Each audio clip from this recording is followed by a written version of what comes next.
وزیر اعظم کے مطابق پاکستان کا عالمی سطح پر وقار بلند ہوا ہے اور ایران کے صدر نے بھی پاکستان کا شکریہ ادا کیا ہے۔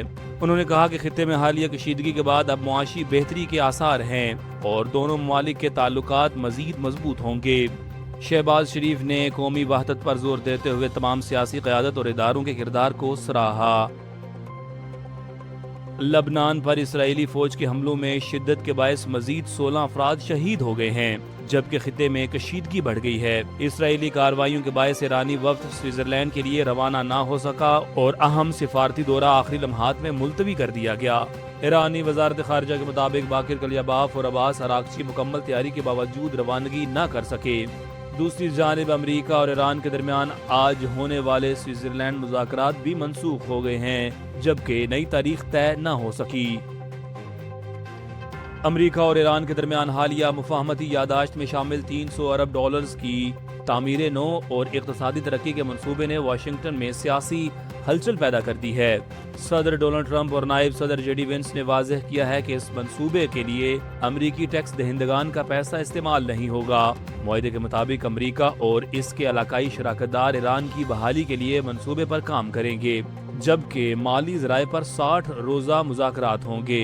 ٹرمپ نے ان خبروں کو جھوٹا قرار دیتے ہوئے کہا کہ امریکہ ایران کو کوئی رقم ادا نہیں کر رہا۔ ڈیموکریٹ رہنماؤں نے اس منصوبے پر سخت تنقید کرتے ہوئے اسے امریکی معیشت کے لیے نقصان دہ قرار دیا ہے، جبکہ بعض ریپبلکنز نے بھی اس کے حجم پر تحفظات ظاہر کیے ہیں۔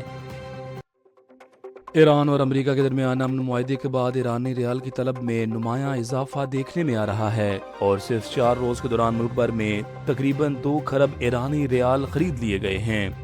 ایکسچینج کمپنیز ایسوسی ایشن آف پاکستان کے چیئرمین ملک بوستان کے مطابق معاہدے کے پہلے روز 40 ارب ایرانی ریال کی خریداری ہوئی تھی، تاہم بعد ازاں طلب میں تیزی سے اضافہ ریکارڈ کیا گیا۔ ان کا کہنا ہے کہ امن معاہدے کے بعد سرمایہ کاروں اور کاروباری حلقوں کی دلچسپی بڑھنے سے ایرانی ریال کی خرید و فروخت میں غیر معمولی تیزی آئی ہے۔ دوسری جانب مارکیٹ میں ایرانی ریال کی قیمت اور طلب دونوں مسلسل اوپر جا رہی ہیں اور جسے معاہدے کے بعد پیدا ہونے والے مثبت معاشی اعتماد کا نتیجہ قرار دیا جا رہا ہے۔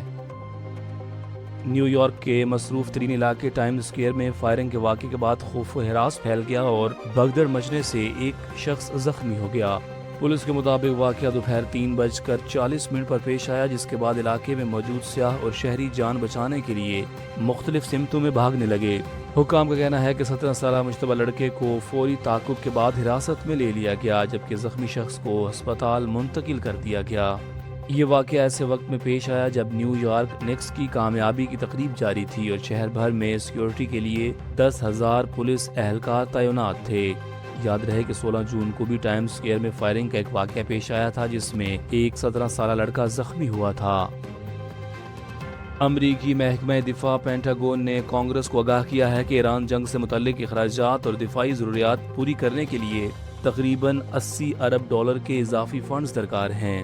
میڈیا رپورٹس کے مطابق نائب وزیر دفاع سٹیفن فائنبرگ نے قانون سازوں کو بتایا کہ جنگی کارروائیوں، فوجی تعیناتیوں، اسلحہ و گولہ بارود کی دوبارہ خریداری اور دفاعی تیاریوں کے باعث مالی ضروریات میں نمایاں اضافہ ہوا ہے۔ ذرائع کے مطابق جدید ہتھیاروں اور میزائل نظاموں کے ذخائر بھی کم ہو چکے ہیں، جن کی فوری بحالی ضروری سمجھی جا رہی ہے۔ رپورٹ کے مطابق اپریل میں جنگی لاگت کا ابتدائی تخمینہ 25 ارب ڈالر تھا، تاہم بعد ازاں اخراجات میں مزید اضافے کی نشاندہی کی گئی۔ کانگریس میں اس معاملے پر بحث جاری ہے، جہاں بعض ارکان مزید وضاحت کا مطالبہ کر رہے ہیں، جبکہ دیگر قومی سلامتی کے پیش نظر اضافی فنڈز کی حمایت کر رہے ہیں۔ ایران کے سپریم لیڈر مجتبیٰ خامنہئی نے امریکہ کے ساتھ مفاہمتی یادداشت پر دستخط کے بعد واضح کیا ہے کہ مستقبل میں براہ راست مذاکرات کا ہرگز یہ مطلب نہیں ہوگا کہ ایران اپنے قومی موقف یا اصولوں سے دستبردار ہو جائے گا۔ انہوں نے کہا کہ معاہدے کے حوالے سے ان کی ذاتی رائے مختلف تھی، تاہم صدر مسعود پزشکیان کی جانب سے ایرانی عوام کے حقوق اور مزاحمتی محاذ کے مفادات کے تحفظ کی یقین دہانی پر معاہدے کی منظوری دی گئی۔ خامنہئی نے خبردار کیا کہ اگر امریکہ معاہدے کے دوران اضافی مطالبات یا دباؤ ڈالنے کی کوشش کرے گا تو ایران اسے قبول نہیں کرے گا۔ انہوں نے کہا کہ ایران صرف انہی شقوں کا پابند رہے گا جن پر دونوں ممالک کے درمیان اتفاق ہوا ہے۔ دوسری جانب سوئٹزرلینڈ میں ہونے والی دستخطی تقریب منسوخ کر دی گئی ہے، جبکہ ٹیکنیکل مذاکرات کا سلسلہ جاری رہے گا۔ معاہدے کے بعد ایران نے آبنائے ہرمز سے آئل ٹینکرز کی آمد و رفت بحال کر دی، جبکہ امریکہ نے ایرانی بحریہ کی ناکہ بندی ختم کرنے کا اعلان کر دیا ہے۔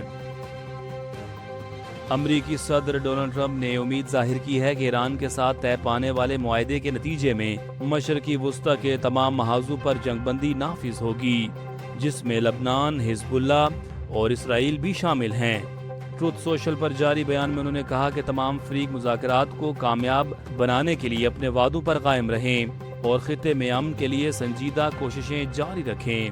ٹرمپ نے کہا کہ امریکہ امن کے قیام کے لیے پرعزم ہے اور مکمل جنگ بندی کی توقع رکھتا ہے۔ معاہدے کی پہلی شق کے مطابق تمام محاذوں پر فوجی کارروائیوں کے فوری اور مستقل خاتمے کا اعلان کیا گیا ہے، تاہم اسرائیل نے واضح کیا ہے کہ وہ لبنان سے اپنی فوجیں واپس نہیں بلائے گا، جبکہ لبنانی میڈیا کے مطابق جنوبی لبنان میں اسرائیلی حملے بھی جاری ہیں۔ پنجاب پولیس اور کرائم